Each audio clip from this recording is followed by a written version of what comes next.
me stop that.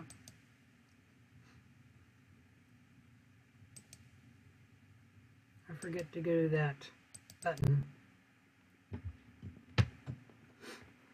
Okay. Does anyone have any questions? So if we look on the schedule, what we're doing today is streaking for isolation and working with culture media, Lab 5. Please read your unknown project instructions. We're going to be talking about that next week. You can find the unknown project instructions on Canvas. And just a minute. Got the long browser. It's not in week 4. I think it's in week 5.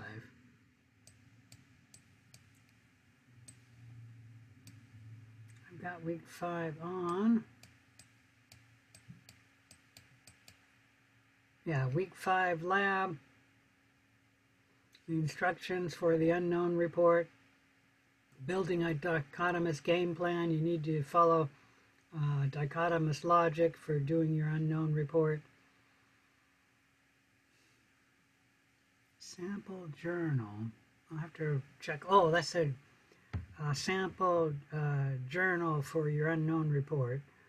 And then the unknown species list and unknown notes. I think I should shut that down until I check on that. Your unknown notes page. Make sure that's correct. And then the lab for week 5. But please look up the unknown instructions at the very least. Any question about any of that? We'll talk about the unknown project. That now, or? I'm sorry? Are you going to publish that now? It's published now. If it's got a green link on it, sorry. If it's got a green link, that means it's published. So if you're not seeing it published, just refresh your screen. I did that earlier today. Let's see.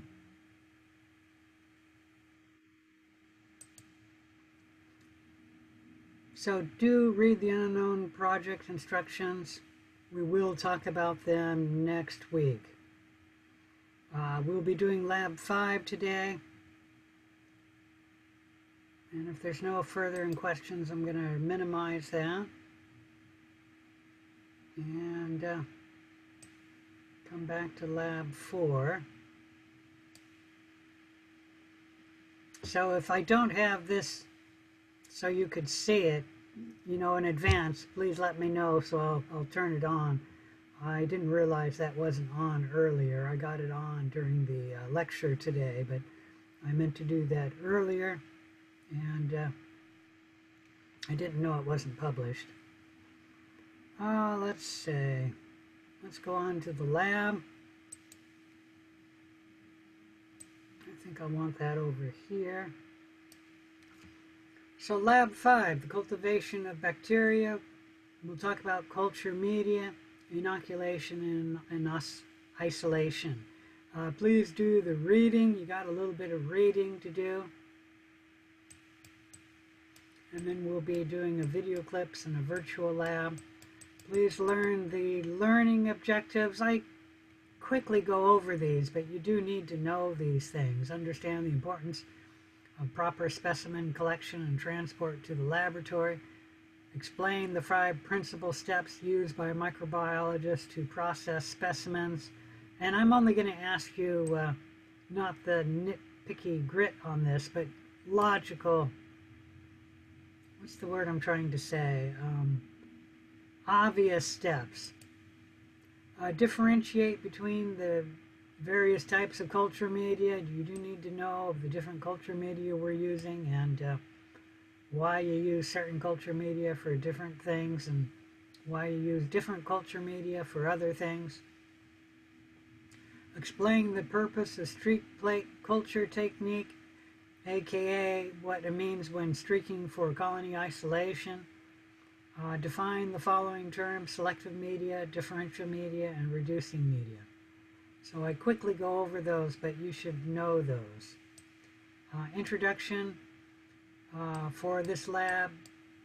We're going to talk about the ability to isolate pathogens from a clinical specimen submitted for culture.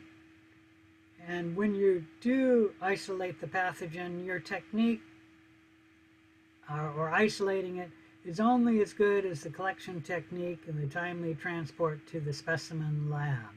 Meaning, if the collection is done poorly, you're going to have a hard time growing it up and isolating the pathogen. And then there has to be a timely transport. Like if it's brought in a week later, you're probably not going to get the pathogen to grow. Some microbes are sensitive to desiccation and exposure to oxygen, and they require a special transport medium.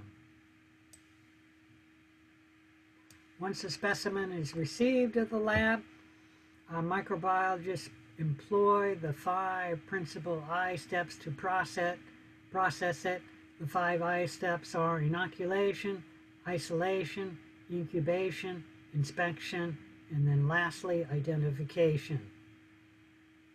So inoculation, place the specimen in the artificial culture medium to initiate growth.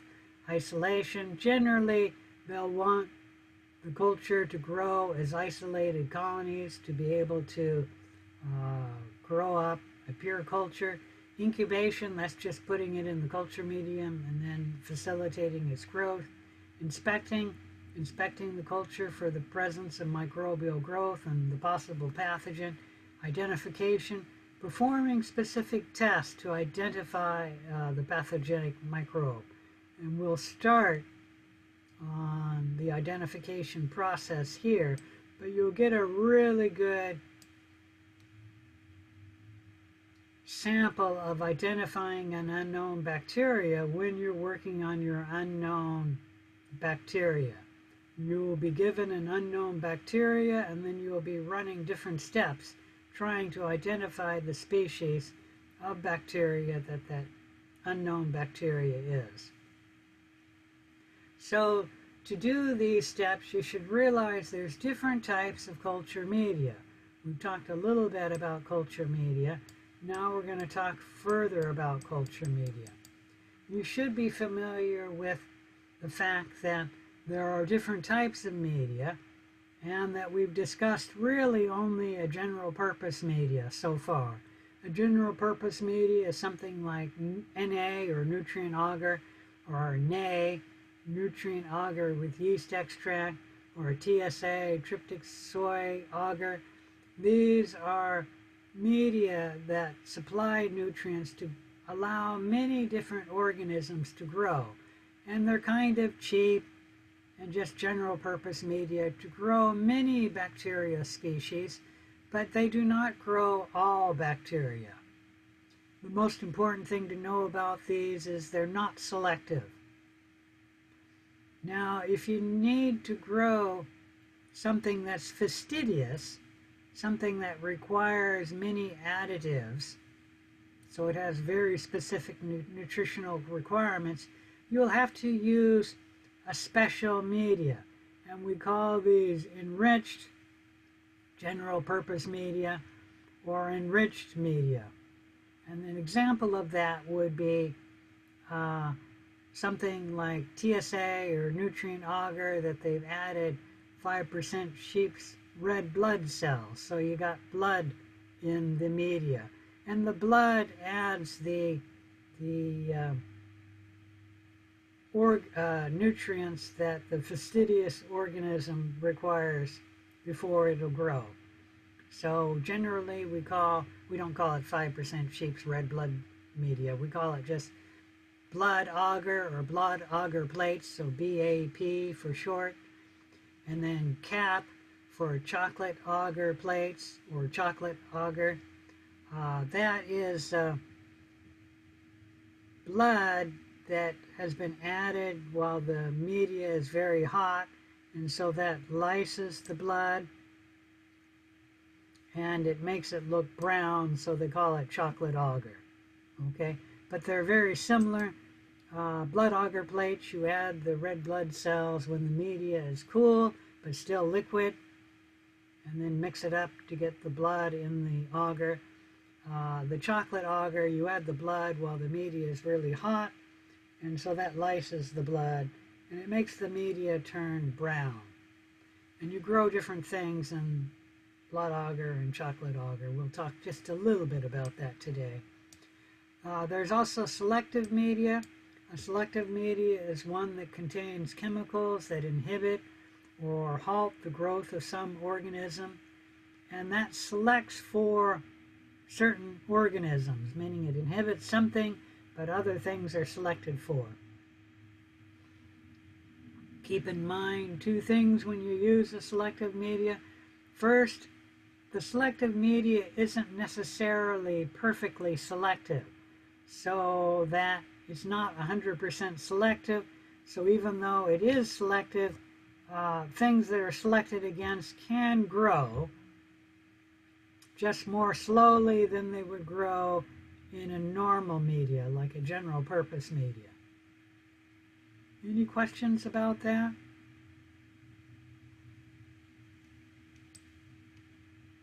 There's also differential media that contains chemicals in it that produce visible differences among different groups of organisms when they're grown in that media.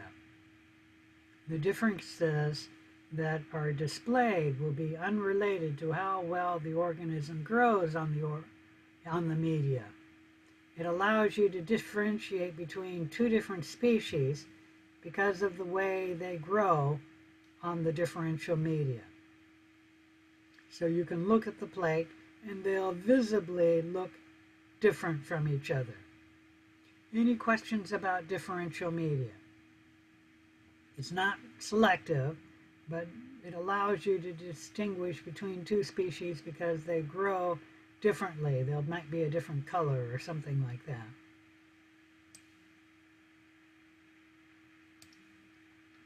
The last media I'll talk about is reducing media. That is a media that promotes the growth of anaerobic bacteria. It either makes the oxygen in the media less or low, or no oxygen. And that is what is required for anaerobic bacteria, that obligate anaerobes, they'll only grow in media that has no oxygen in them. Thioglycolate is a media that, did we talk about oxygen requirements? Yes, we did. Is one example of a reducing media. It's important to note that the culture medium can be classified into more than one category. For example, McConkey's media is both selective and differential. It's selective on that it allows gram-negatives to grow, so it's selective against gram-positives, and it's differential on the basis of whether the cell can ferment the sugar lactose. And so if it is gram-negative, it'll grow on the McConkeys, and then you can look for if it ferments the sugar lactose. It'll look different, it's kind of pinkish, and if it can't ferment the sugar lactose, but it's gram-negative and grows, then it's not pinkish, it's actually off-white or whitish or something like that. If it's gram-positive, it won't grow, so you can't see the differences. Any question about that? So this is looking at McConkey's media. If it grows on the plate, it's generally gram-negative because McConkey selects against gram-positives. Okay? So both of these are gram-negative organisms. The pinkish one over on the left is a gram-negative organism that ferments the sugar lactose. And then this off-white one on the right is a gram-negative that does not ferment the sugar lactose. So McConkey's is selective and differential. Blood agar is an enriched media because the red blood cells supply nutrients that some bacteria need. It's also differential because you can differentiate between the hemolytic activity on a blood agar plate. So this white bacteria here is gamma hemolytic, or no hemolysis of the blood around this bacteria. Any question about that? This bacteria, the bacteria is also in white or off-white, and you'll notice a dark region around the off-white and in between the alpha there. This is alpha hemolysis, or partial lysis of the blood, and it makes the blood around the bacteria darker or greenish, and that's partial hemolysis. Any question about that? And this bacteria shown in white is beta hemolytic, and the beta hemolysis completely lyses the red blood cells, so that's why it's clear, or yeah, we'll say clear right there. And it's clear because the light is coming through the blood agar, because there is no blood. The blood cells have been lysed. And if you were to look at this plate and look through it, you could actually see through this area here where there's beta hemolysis. You can't see through the bacteria, of course, and you can't see through the areas of the plate where there's blood. But you can see where there's beta hemolysis. So you can hold that up and you can actually see through it. And that's complete hemolysis. You'll notice around beta hemolysis there's a dark region, and that is alpha hemolysis. There's a ring around beta hemolysis of alpha hemolysis, and that's normally seen whenever you have beta hemolysis. Any questions about blood agar? So it's both an enriched media because the blood supplies nutrients that the organism may need, and it's also differential. You can distinguish the hemolytic activity of the bacteria. So this table is showing you some different medias, general purpose media, and telling you that there's 3: tryptic soy agar, nutrient agar, and nutrient agar with yeast extract, and you can know them by either their abbreviation or by their name. I'll try not to, if I ask you a question, I'll give you both. And those are the general purpose media. They grow up many different bacteria. They're non-selective, and they're non-fastidious, meaning if you have a fastidious organism, they won't grow on those. The enriched media is, the only two we're going to talk about is blood agar and chocolate agar, or CAP or BAP. Blood agar is also differential. CAP is only an enriched media. You use these for growing different organisms, like Streptococcus species can be grown on blood agar. Haemophilus species can be grown on chocolate agar. Let's see now. Haemophilus can't grow on blood agar because it doesn't lyse the blood, and so if it doesn't lyse the blood, it won't get the nutrients out of the blood. The Streptococcus species lyses the blood, and so the blood will supply the Streptococcus with the nutrients, which the cells get because they lyse the blood. Does that explain why certain things can grow on certain media? I went over that very quickly. We will talk a little bit about that in this lab. McConkey's is a selective and differential media. I already talked about that. It's selective, that you can grow gram-negatives on the plate, but not gram-positives. It's differential on the basis of lactose fermentation. We won't really talk about this media, but PEA or phenylethyl alcohol is selective. You use that to grow gram-positive bacteria. Mannitol salt agar is both selective and differential. It has 7% sodium chloride in it, and so that's selective. It selects against any that don't like 7% sodium chloride. So if you have something that does, then it selects for it. It's differential on the ability of the cells to ferment the sugar mannitol. And let me see if I remember this. If they ferment the sugar mannitol, they get a yellow halo around them. If they don't get a yellow halo around them.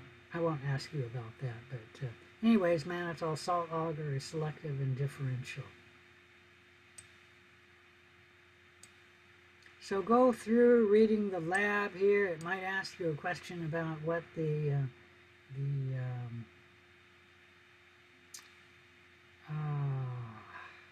what is that called? It may ask you a question about how many bacteria are on this plate. So make your estimate, and then it will ask you the diversity, the different species on the plate, and that might be asked. When we're talking about isolation, Louis Pasteur developed the concept of a pure culture, and he developed a method for isolating bacteria and obtaining a pure culture. But it was a really difficult method for obtaining a pure culture, and so we do not use it anymore because it wasn't very efficient and it was difficult to do. And Robert Koch developed an easy way to get a pure culture, and he just streaked out his bacteria on a solid substance. He first used a potato, and that wasn't very good. And then he used gelatin, and the trouble with Jello is that the bacteria can lyse it, and then he had a mess. And then he switched to agar, and that was so good, we still use it today. And so when you streak out on agar, you can easily obtain isolated colonies. And if you take one isolated colony and streak it out on another plate to get another isolated colony, so it's gone through 2 colony isolation events. If you take from an isolated colony on that second plate, the chance that it'll be pure is really high, over 95%. And so that's the method we use for obtaining pure cultures. Colony streaking for isolated colonies, or streaking for isolation. Okay? Any question about that? You will virtually do that, probably in this lab and also for your unknown. So you will virtually be doing it, streaking for isolated colonies.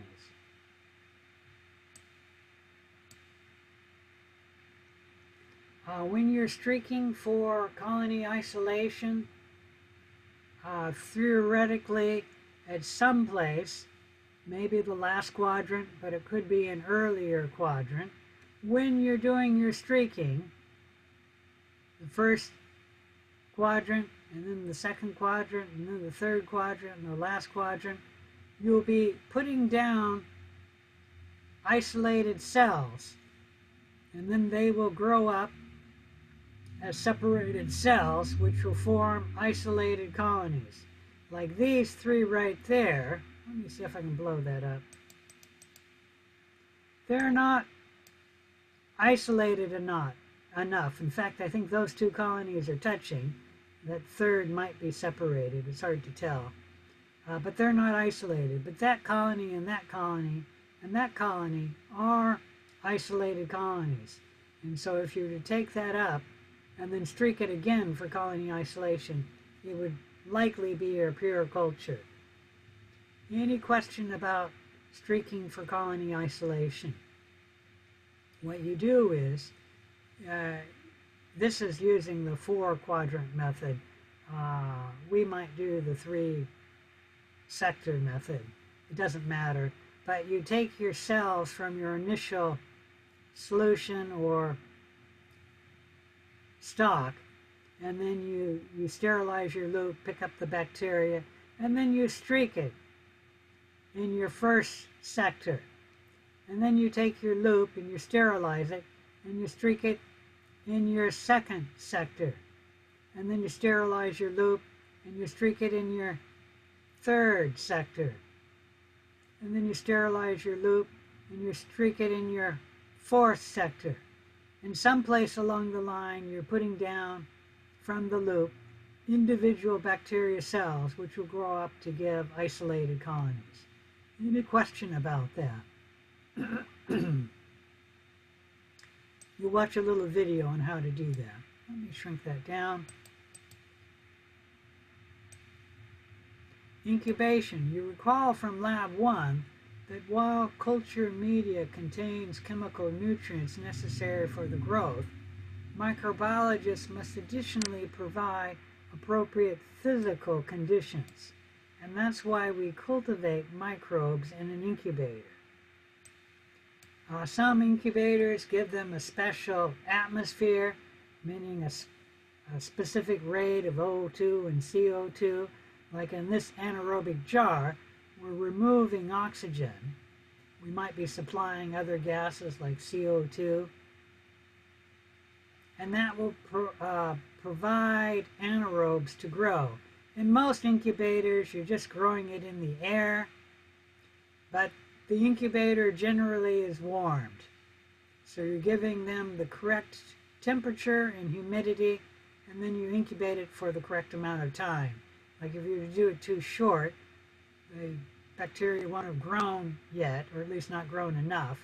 And if you do it too long, the plate will overgrow and the colonies would be humongous. Let me go back to that. And so you won't have isolated colonies, because instead of being nice colonies like this, there'll be a blob like that, and then all the colonies will be blobs like that, and so they'll be all touching each other. So you do have to grow it for the correct amount of time. All right, any questions about incubation? You then inspect the culture to make sure you have growth. You can then make some characteristics on the appearance of the growth of the colonies, that different colonies will have different characteristics, such as different size, different shape, a different margin. The margin is the edge of the colony, a different elevation, and you'll look at that in this lab. And then you make identification. So usually when you're taking a clinical specimen, you're only interested in one potential bacterial pathogen that's causing the disease. And so you have to do tests to identify that pathogen. Know the terms. I'm not going to go over them, but you should know them. And then do the laboratory exercises. Click on the links. For the first link, you only have to watch for 4 minutes and 15 seconds. After that point, you don't need to watch any further of that. You should look on the links, click on the links for beta hemolysis, alpha hemolysis, and gamma hemolysis. For the McConkey's auger, you only need to watch for 3 minutes and 50 seconds, and then watch the video on mannitol salt auger, and then do the virtual lab. Okay? It does require Adobe Flash Player to run, so it might not work on a phone or an iPad. And then answer the questions. Don't answer the questions in the lab here. It's the same questions in the worksheet. So come up to the Canvas site and then download the worksheet from Canvas and answer the questions here. And then when you put your worksheet in, put it in here, meaning when you click on that link, it's taking a slow time, you should have a link over on the right telling you to upload your worksheet or file here. I don't have that here because I'm an instructor. I have the download link. Okay? All right, any questions on this lab? If not, I will be here for the remainder of the lab to answer questions. So go ahead and get started on the lab. I'll be here till 3:45.